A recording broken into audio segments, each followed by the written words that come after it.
Okay, so also involved in doing human resource management activities are line managers. They are the ones that identify when they have gaps and they need to hire people. They are the ones that may be involved in interviewing people or identifying potential candidates.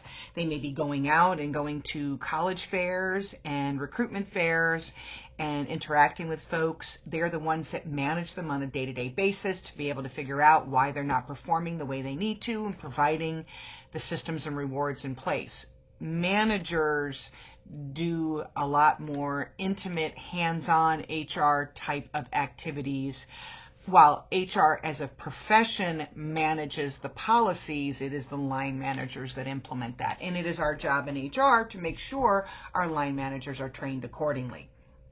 So obviously, the managers can make a big difference. They have a huge impact on the company culture, whether it is going to be a productive and cooperative culture, whether it's going to be a toxic culture if they don't treat their employees fairly and well. But a good manager is so important, and being able to make sure they understand how to manage their people on a day-to-day basis is going to be key. There are all sorts of careers that one can have in the field of HR. You can certainly work for external agencies like a staffing agency where you pre-screen people and then you send them for job interviews. You could work for a temp agency. You can work for an organization directly and do HR there. And even within that, there are different levels of activities that you can engage in. You can be a generalist that basically knows all of the HR functions and they can manage all of those things. And those are typically seen higher level positions in HR where someone is the director of HR. They have to know all the things that an HR professional will do, versus being a specialist where I might be a specialist in training or a specialist in compensation or a specialist in recruitment or selection. No matter what, whether you're a specialist or a generalist, it's important to make sure that you understand your skills, understand what your peers are doing, because if I'm working in recruitment and selection, I need to also be working with training and development to know I hired somebody that doesn't have a skill that is going to be needed for the job, that they were really strong in these other areas, but this one particular thing that they're going to need for the job could easily be trained, so we're going to make sure that the training director knows that this person needs that particular skill.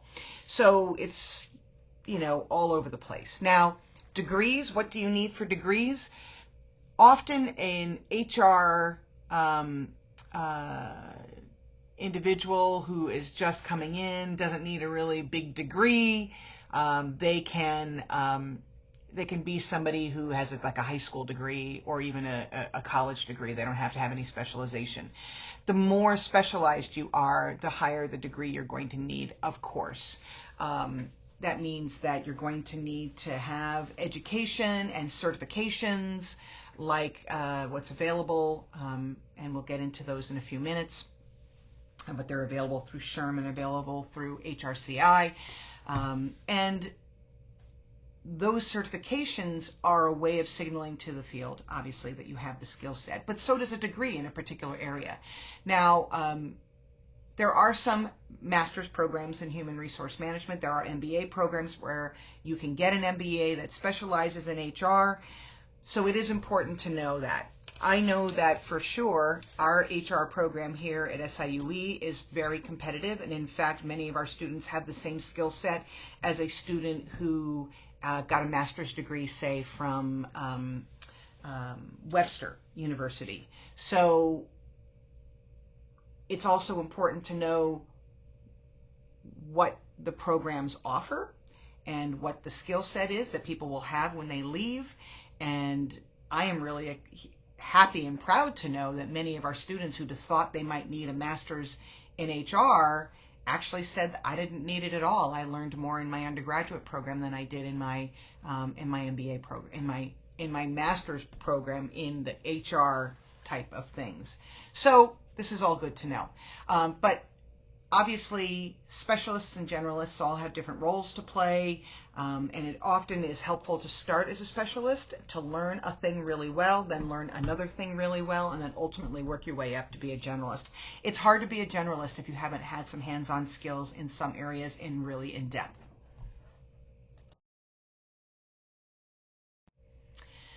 You can also have a career, as I said, outside of the organization as a consultant. Like, you can work for a temp agency or an employment agency, but you can also have a consulting practice, which is actually what I do on the side. Aside from teaching HR and working as the department chair, I also am a consultant in the field of HR and diversity stuff, and that's the things that I like to do on the side, although I don't do as much now because I'm department chair. But it's a very fun and rewarding experience to go out there and to work with people, to find out what they need, partner with them, and provide advice to them on how to rearrange their policies, how to manage their practices, and how to provide them with some guidance and how to improve their use and relationship with their human capital. I enjoy that quite a bit.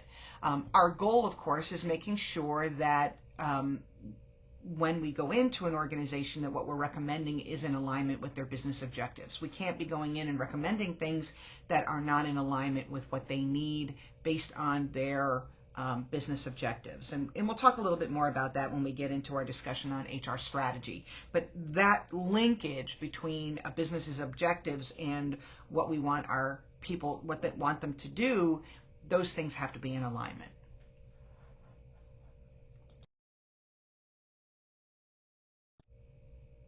So getting into what are employers looking for HR applicants, not people applying for general jobs, but people applying for HR jobs.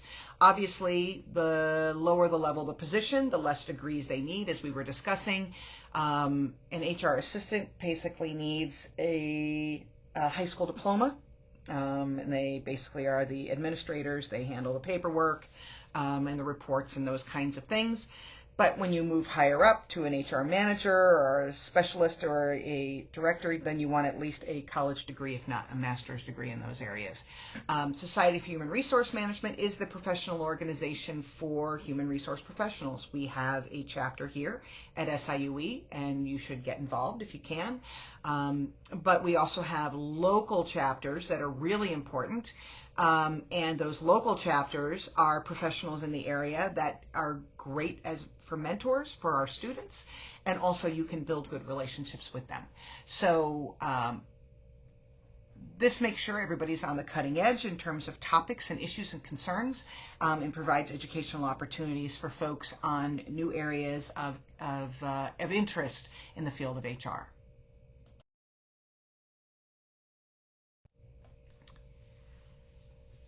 HR as a profession also has the certifications, as we discussed, and right now it's a very solid area in which to go in, particularly if you have a good bachelor's degree in human resource management or specialization in human resource management, and you can secure some certifications. SHRM, the Society for Human Resource Management, has a set of certifications.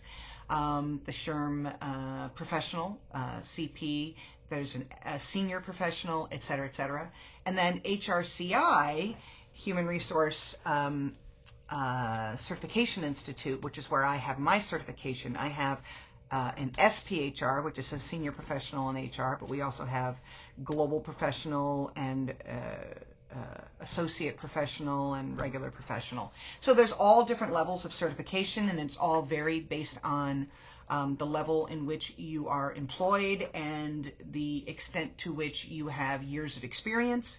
But those are the issues to consider. I highly recommend people getting the certifications if they can, because it really makes a difference for them to advance their careers.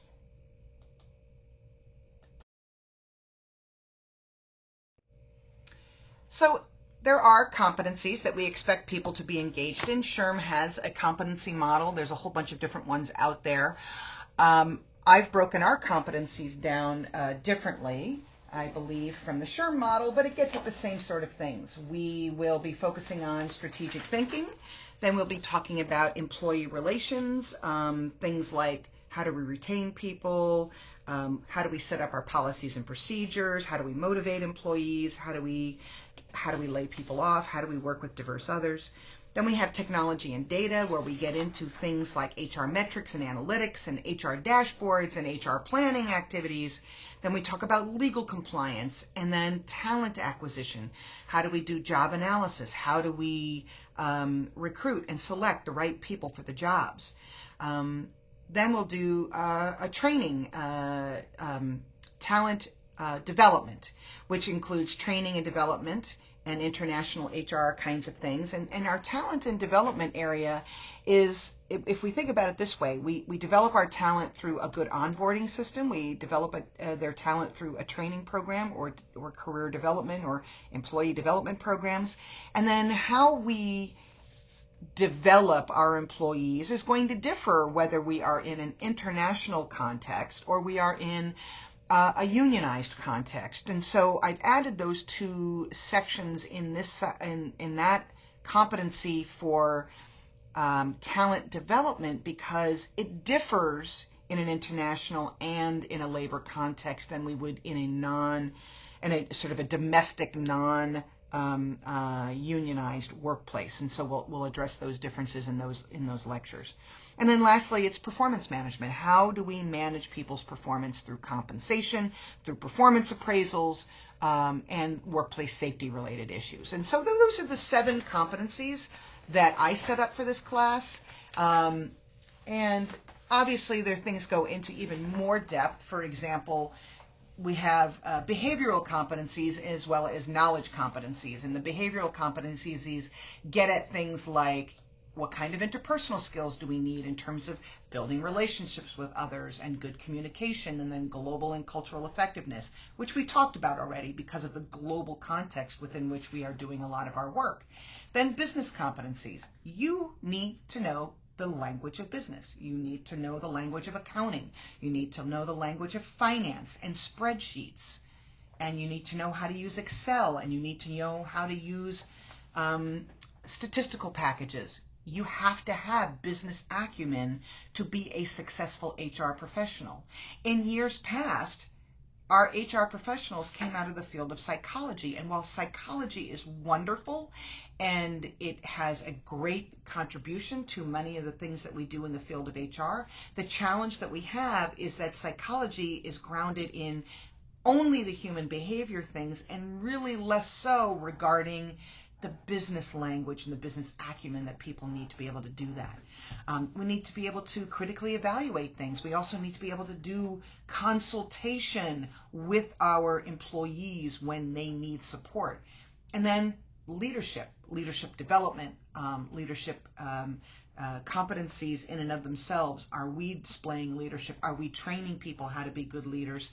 And then also good ethical practices as part of our profession. So our competencies are broad and wide. I like to tell people that HR professionals have a superpower, because it's not just about learning what marketing is or learning what finance is or accounting, but I actually need to know all of those fields to be able to do my job. So I have to understand what accounting does in order to be able to support them to hire a new employee in the field of accounting, or how to manage them, or how to evaluate their performance, or how to set up a job analysis for them. So I have to be knowledgeable about all the areas of a business in order to be able to do that. Don't go into HR because you like people. If you like people, go into social work.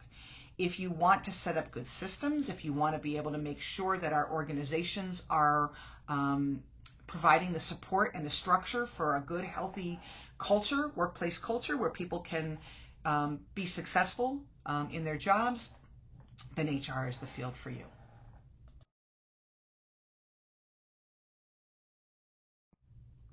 The last important competency we should talk about for HR professionals is making sure we are staying on top of the state-of-the-art trends. So we need to be engaged with the Society for Human Resource Management to learn what's going on. We need to benchmark what we're doing from past experiences and as well as our peers and competitors and know what they're doing. We should be able to do trends and surveys and understand, how engaged are our employees, how motivated are our employees, all the things that matter to an organization. We need to take the pulse of that, and we are responsible for building policies, but not in a vacuum. We need to build policies and practices based on what we know about our organization and what it's doing, and then based on what we know the research tells us is really important to do. So we know that the research tells us, right, that you can't just expect people to be motivated. There are things that you need to do contextually to create an environment where people feel motivated. I don't have a direct impact on your motivation. You impact your motivation, and then it's my job to enhance that and provide those opportunities for you. So that's the big difference there.